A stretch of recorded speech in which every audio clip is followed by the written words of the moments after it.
Some say, I remember, make of it what you will. Some say conflict is failure, a sign that something has gone wrong, that leadership was weak or values insufficient. Others say conflict is proof of vitality, that only living systems argue, and silence is the real danger. I've come to believe both are right in different ways. Conflict is not the problem. What we do with it is. Why exile became the default. Most systems resolve conflict by removal. Someone is expelled, discredited, silenced, made an example of. Exile feels efficient.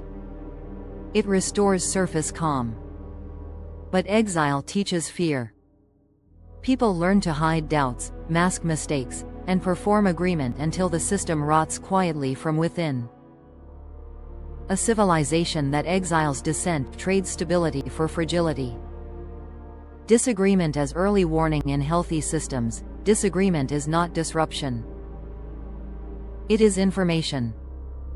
It signals misalignment, unexamined assumptions, or changing conditions. When disagreement is punished, warning lights are smashed instead of being read. Conflict resolution begins by treating dissent as a contribution even when it is uncomfortable. Separating harm from error. Not all mistakes are equal. Some cause harm through negligence. Others through ignorance. Others through unforeseen complexity. A humane system distinguishes between error and abuse. Intent matters. Impact matters more. Accountability is calibrated, not automatic. Repair over punishment. Punishment ends conversations.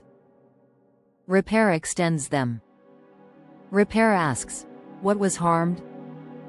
What is needed to restore trust? What must change to prevent repetition? This does not mean harm is excused.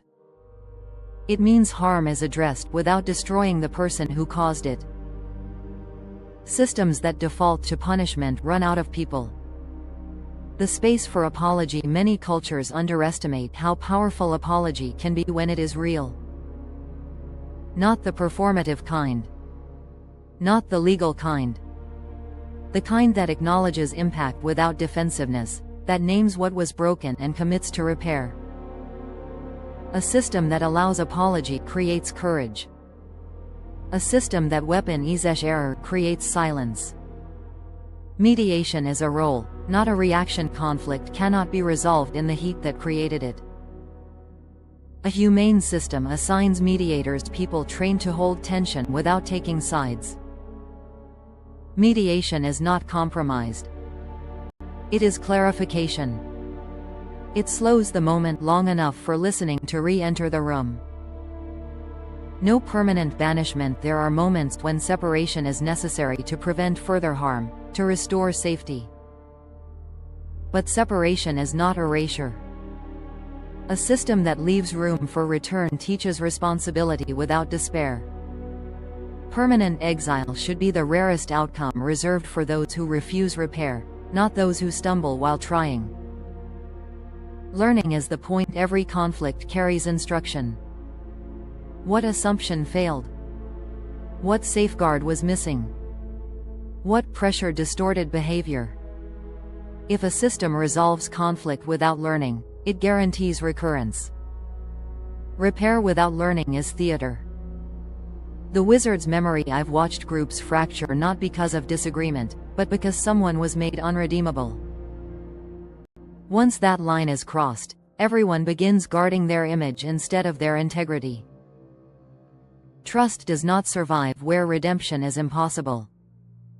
Why this matters at scale. As our tools grow more powerful, the cost of unresolved conflict multiplies. In healing centers, labs, councils, and classrooms, conflict will arise. The question is whether those places teach fear or teach repair. Civilizations collapse not from conflict, but from the inability to recover from it. The quiet standard. So let this be the standard. No disagreement without dignity. No accountability without humanity. No correction without the possibility of return. Some say this is naive. I remember what fear does to systems. Conflict resolved with care becomes cohesion. Conflict resolved with exile becomes a warning no one dares speak aloud. And in a world where silence can be more dangerous than error, learning how to repair may be the most advanced technology we ever develop. Chapter 23 complete. Global Robotics Corporation.